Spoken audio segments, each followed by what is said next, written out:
Welcome, everyone. Thank you for joining us today.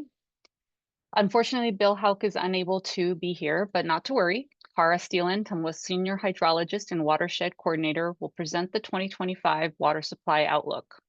We will have Q&A at the end, but feel free to submit your questions in the Q&A, which is at the bottom of the screen, or chat at any point during the presentation. If you want to speak, you can raise your hand or press *9 if you are calling in, and I will ask you to unmute yourselves in the order in which you raised your hand. Finally, this presentation is being recorded. You will all receive a link to the recording, which will be posted on TMWA's website. Again, thank you very much for joining us. And this Ms. Cara Steeland will be presenting. Great. Thank you so much, Sonia. And thank you everyone for joining our water supply outlook for 2025. I will be providing a brief overview of TMWA and then providing a look at what the rest of our water year is going to look like in terms of runoff and what the winter looked like in terms of snowpack.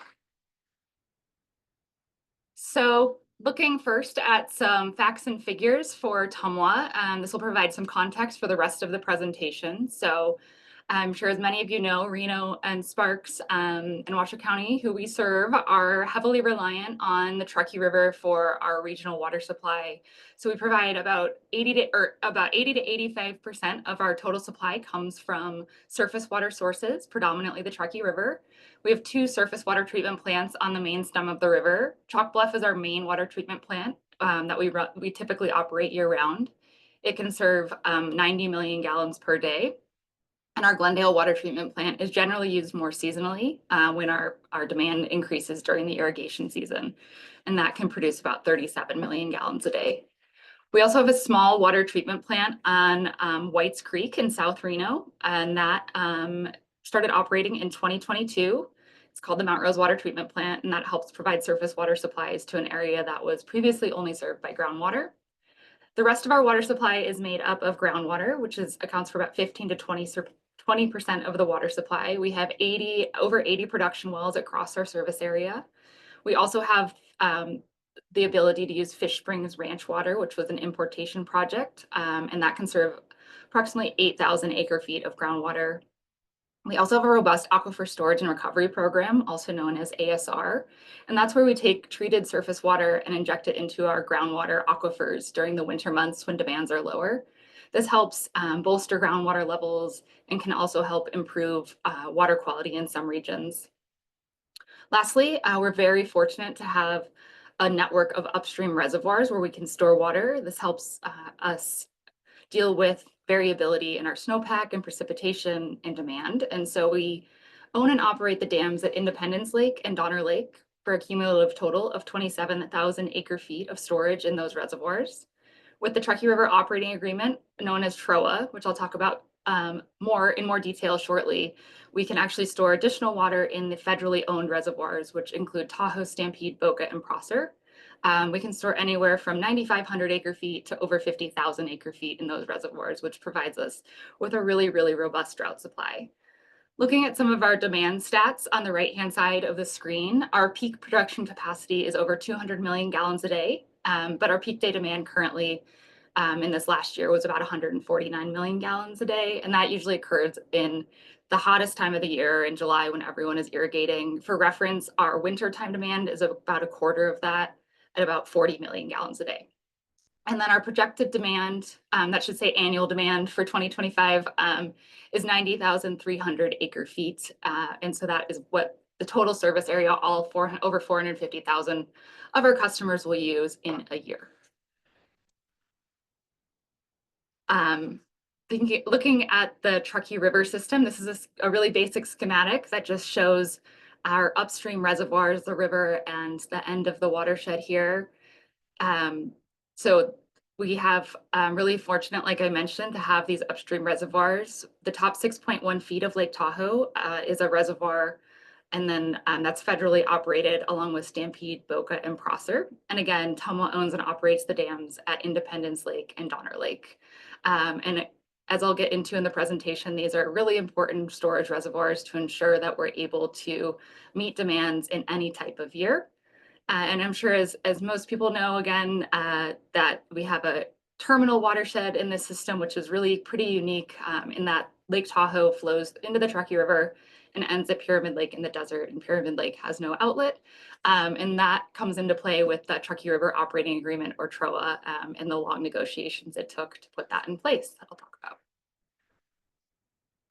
So in addition to our reservoir storage, we also take an integrated approach to water management. So all of our sources of supply are able to be managed as basically a single system. And we call that conjunctive use, where our groundwater and surface water are able to be used jointly. So when we have depleted surface water supplies or reduced surface water supplies due to a drought, we're able to supplement with groundwater and also with our drought reserves. And it really helps increase system redundancy and our resiliency to drought. And it increases that variability because we don't ever know what a winter is going to bring in terms of snowpack or runoff. And so we're able to manage that whole system with both surface water and groundwater. And so you can see the graph here shows how we do that on an annual basis. So every year, the blue represents how much surface water we use, the green represents how much groundwater, and then the purple is our drought reserves used. So you can see generally, like I mentioned, we usually use mostly surface water supplies and then supplement with groundwater. And in 6 years out of about the last 30, we have used our drought reserves, but in a very limited capacity. Which brings us to the Truckee River Operating Agreement. And so the Truckee River Operating Agreement was implemented in December of 2015 after decades of negotiation. And this really greatly enhanced TMWA's ability to store water upstream. People call it a game changer for the region in terms of our water supply and also for the health of the Truckee River. So basically what it allows is it allows TMWA and other water users on the river to store in federally owned reservoirs. We can store our unexercised water rights, or the water rights we're not using, in those reservoirs, and then we can release them as needed during droughts. It also it's a multi-benefit solution. So it provides our community with drought supplies, but it also improves spawning flows in the lower river for endangered and threatened species. It improves overall water quality and protects and improves riparian habitat. And so this graph, the yellow bars you see in this graph are the same as the drought reserves used in the previous graph, but this is showing actual total storage upstream. And what's really important to note in this graph is that since TROA was signed in 2015, we've been able to accumulate large amounts of drought reserves upstream. You see in 2021 through 2023, we had really significant amounts with almost 70,000 acre feet in 2023. And that's because that was more of a drought period. And so we were able to carry over our drought supplies year after year. And so those would have been there if we needed them. So if 2023 hadn't turned into a really robust water year like it did, we would have been able to tap into those supplies to meet demand if the drought had continued. So this is what allows us really to manage for the variability we see in this system. This photo is of Donner Lake, the Donner Lake Dam, which again TMWA owns and operates. This is the these are the three gates that are that manage the water flow out of the dam. And this was on March 31st. So we've had an interesting winter with kind of lulls in precipitation, but we've been really fortunate actually this last week to have a few kind of like late season storms that have boosted us up. And you can see that there was some decent accumulation even at the Donner Lake Dam at around 6,000 feet. So a lower elevation site, we still were getting pretty decent accumulation, which kind of switches topics to looking at what our winter looked like this year, which I know is something everyone's really interested in after April 1st. So this graph shows the snow water equivalent. So the snow water equivalent is actually the amount of water that's contained in the snow if it were to melt. And that's what we really care about from a water supply perspective, is what that water content of the snow is. We don't really care how deep it is. We care about how much water is gonna end up in our streams and reservoirs and river. So this graph shows from the early 1980s through 2025. And you can see, like I was mentioning, that extreme variability in snowpack. And the horizontal line shows 100%. So that's normal. And in terms of snowpack, normal is a really good thing. We're looking for normal or average snowpack. That means we've had a good year. We're going to have great runoff. And so that's what we ended up getting this year. So you can see the yellow bar shows the snow water equivalent or SWE measurement as of yesterday. And because of our last late season storms, it actually boosted us up over 100%, and we're at about 109% of average in the Lake Tahoe Basin. We've been really fortunate in the last 3 years to have, really good snowpacks that have increased or resulted in great water supplies. This is another graph from the Natural Resource Conservation Service, who does the snowpack measurements in our region. And it is a different way to look at the SWE. And you can see the purple line at the top, that's showing the maximum SWE in recorded history. The red or orange line at the bottom shows the minimum SWE, and the green is average. And you can see the black line is 2025, and we had a good start to the year. We were right about average, a little bit above average. And then if you remember, January was super dry. And so we had weeks with no precipitation. So we really dropped below average for quite some time. And then we were fortunate to get some February storms that boosted us back up to average. It got dry again, but we've had March storms and then these early April storms. So we were actually above average, like I mentioned, at 109% in the Lake Tahoe Basin. So looking at what that means in terms of actual water supply, our projected river flows and our Lake Tahoe elevation are key metrics that we analyze or that we assess to see what we think the water supply is going to look like. And so Lake Tahoe gates closed rise means if all of the 17 gates at the Lake Tahoe Dam, which is shown in the photo on the left, were closed, how much would Lake Tahoe rise based on the runoff? And you can see that looking at the yellow data there, that basically that's the most probable that's the most probable option in terms of what the gates closed rise is going to be. And so it's about 1.10 feet, and the median is 1.16 feet. So we're basically at average. This was taken a couple days ago, and it's I haven't looked at the measurements, but it's probably closer to average, 100% of average at this point in time with the new storms.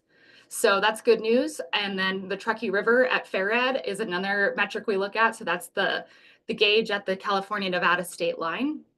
And you can see there with 230,000 acre feet, that is also over average. So we're looking at average Lake Tahoe elevation rise and most likely above average flows at FARAD this year. So those are both great metrics to look at, and both are showing good news.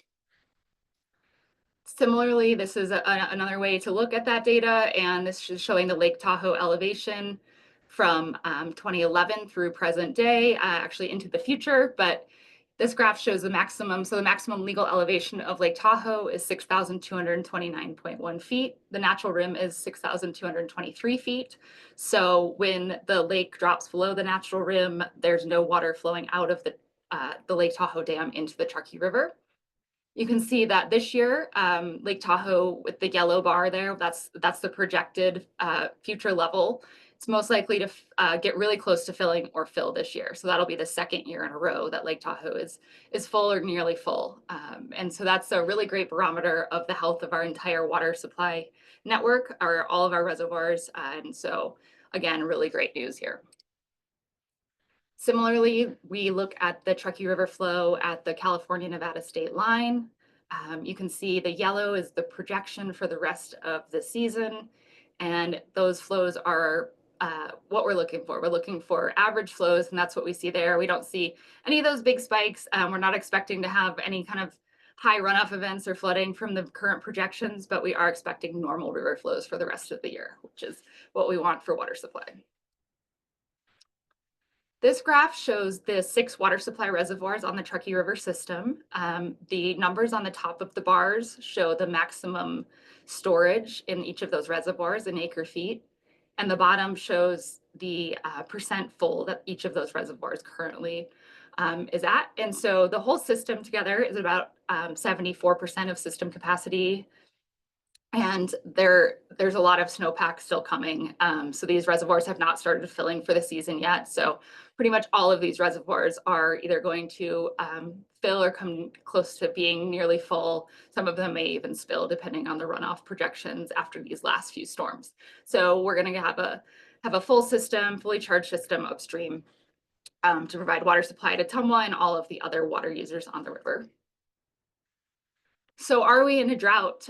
This is always a key question that people are curious about. So looking at the US Drought Monitor map for the West here, you can see that in the beginning of our winter season, we were in an abnormally dry period going into February because of that really dry January. We were still experiencing an abnormally dry period, but because of the later season storms we've received, we are out of that abnormally dry period. It's kind of hard to tell on the map, but just our area is out of that abnormally dry metric. And so you can see the central, basically the central and South Sierra Nevada are in really, really good shape in terms of not having drought.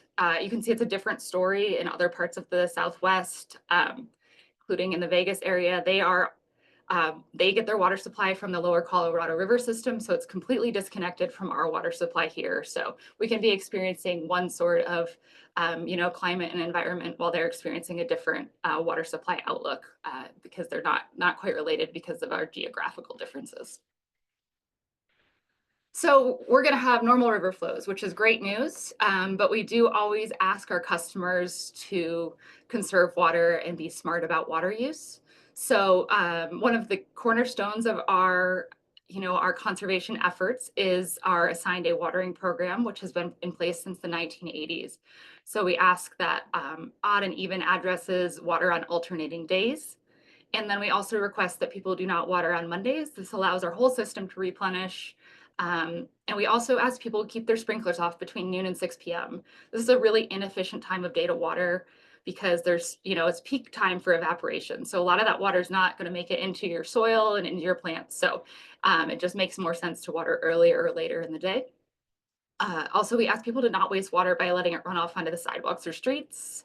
Saves water, also can save you money on your water bills.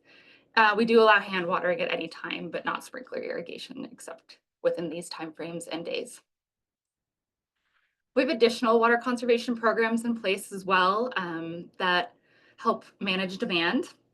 So our system is fully metered. This allows customers to know how much water they're using and they can adjust accordingly. Similarly, we have a tiered rate structure, which really helps incentivize responsible water use by, again, allowing customers to know when they get bumped up to a higher tier and maybe wanting to reduce water use. We provide water usage reviews as a service for customers. So if you have higher than average water use or you suspect a leak, we do have staff that can come out and help you identify where that leak is occurring. We have lots of public awareness campaigns through our advertisements, outreach, bill inserts, events. We do community education with group presentations and school programs. We also partner with a lot of other great organizations that do a lot of school programs and public outreach. And lastly, an exciting development is that our advanced meters will be fully implemented this year. So most customers' meters have been switched out to these advanced meters at this point in time. It allows customers to have real-time insight into water usage, provides leak detection alerts, and you can compare your water usage over time. So it really empowers customers to take control of how they're using water, can again save you money on your water bill as well. So what are the key points for our water supply outlook for 2025? So the Sierra Nevada snowpack building season finished on an extremely positive note with above average snowpack, even though it kind of started slow and stuttered in the middle there, ended up being a great, an above average water year with the Lake Tahoe Basin snowpack and Truckee River Basin snowpack, both being above average as of yesterday. So average runoff is projected for the river throughout 2025. All upstream reservoirs, including Tahoe, will fill or nearly fill. So we'll have normal normal water supply operations and our standard conservation practices. The region is currently drought-free, and our regional outlook is really solid with those full reservoirs upstream. We really couldn't be in better shape. And again, we do, even though with this great water supply outlook, we do always encourage responsible water use, and we will be promoting that again this summer. So if you have more questions about water resource management or these projections or data, we have resources for you.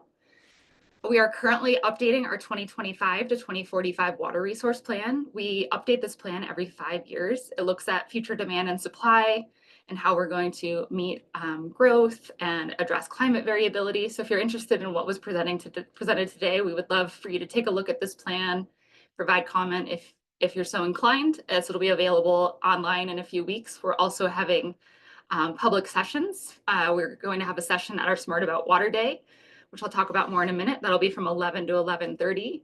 And then we're having a live webinar similar to this on June 4th, an open house at the Sparks Library in person, June 11th, and then one in South Reno at the South Reno Library on June 16th. So please come on out to those if you're interested in learning more. We also have our Smart About Water Day event coming up on Saturday, May 10th from 10 to 2 p.m. at the California Building in Idlewild Park. It's a free family-friendly event. There's great interactive exhibits.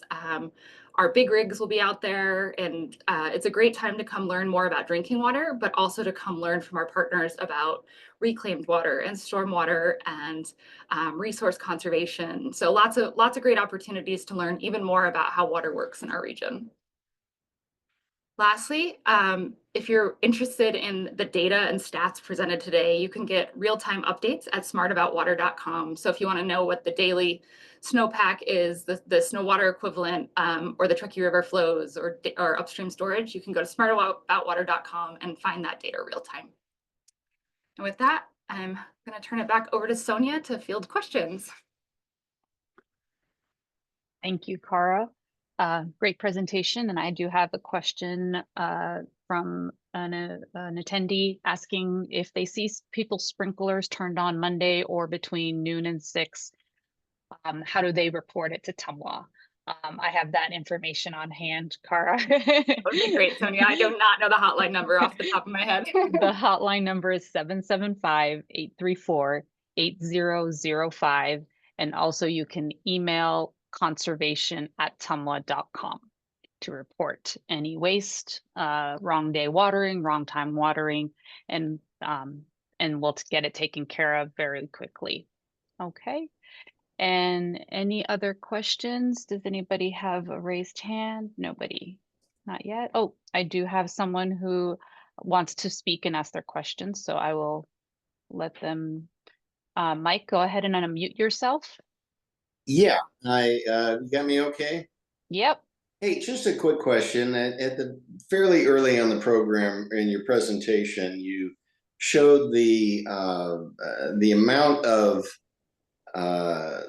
storage available, and it varied. Obviously, I assume that varied depending on how high Lake Tahoe was.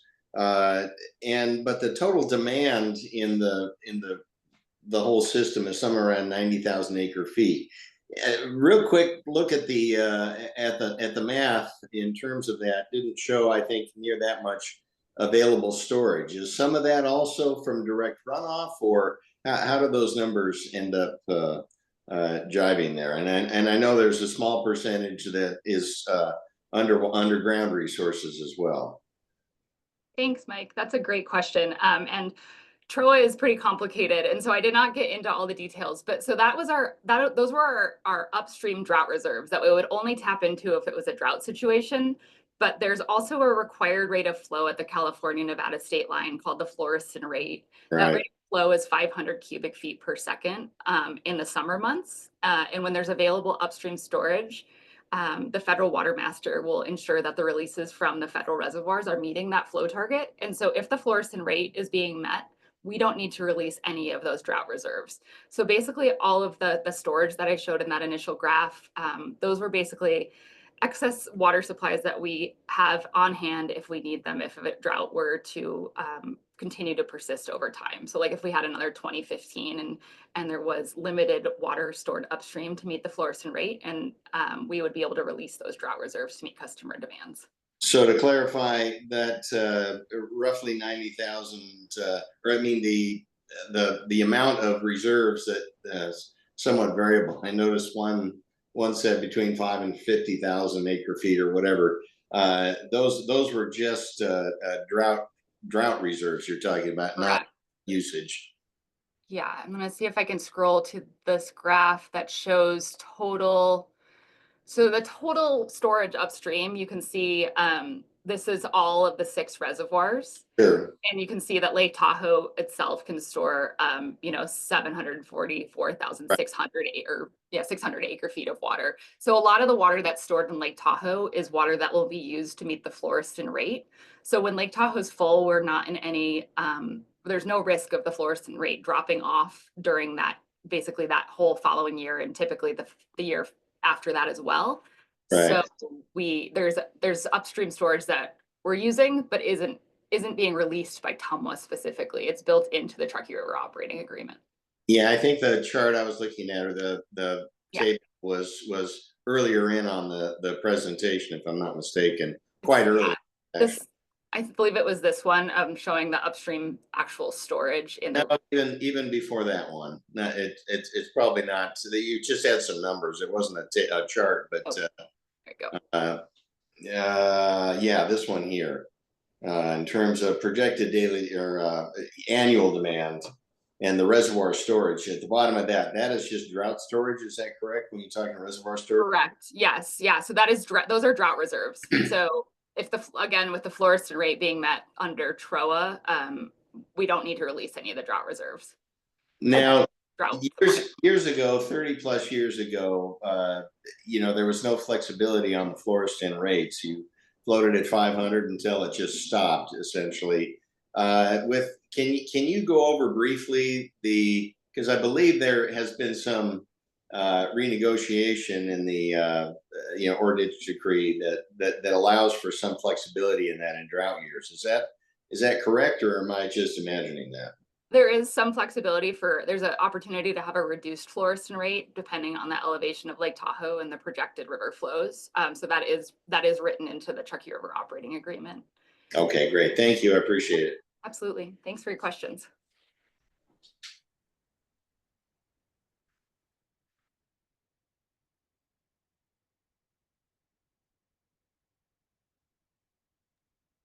Thank you very much. I also was asked another question if the recording and the PowerPoint will be made available after this, and yes, it will be. I have one more question. Great presentation, Cara. Thank you very much. That wasn't a question, just a comment. All right, I do have another question. Where does the water go that the community saves through conservation? Yeah, that's a great question. So if we're in a drought and people are conserving water, then that means we have to release less drought supplies from our upstream reservoirs. So that's a really good thing. So when we have to when we have called for enhanced conservation in the past, like in 2015, when water supplies were limited, we were able to not have to release as many drought reserves, which would be great for following years if the drought persisted. In normal years and wet years, the conserved water will just stay in the river and go downstream, generally to Pyramid Lake. So it helps bolster the whole Truckee River system. Okay, thank you. I have another question. How does TMWA address large potential water users like proposed data centers in the region? Great question. I know it on the top of a lot of people's minds. TMWA has the same process for any water user, any new development coming in. So TMWA requires that developers obtain water rights on the open market, and then they have to dedicate those to TMWA. So TMWA does not control growth or development. So if a developer has sufficient water rights and they're going to dedicate those to TMWA, then we typically approve that development. The actual development authority lies with approvals lie more with the individual jurisdictions in our region. And for every acre foot of water that is required for service, for surface water supplies, an additional 11% also has to be dedicated to TMWA for drought reserves. Great, thank you. Another question. Are there long-term plans for the water purification system being tested in the North Valleys? Yes, that's a great question. So that's referring to the Advanced Purified Water Facility at American Flat, which will be an indirect potable reuse facility that will take reclaimed water and treat it to an A+ standard, and then inject it into a groundwater basin, and then allow it to flow through that basin, and then pull it out through production wells. The plan for that is to, that's still in the design phase. It will be constructed, and then that water will be tested and used for irrigation purposes at the farm for several years before it's ever used for drinking water supplies. So there's a rigorous testing process that the state is heavily involved in. Great, thank you. Any other questions from the audience? Either raise your hand or submit it in the Q&A.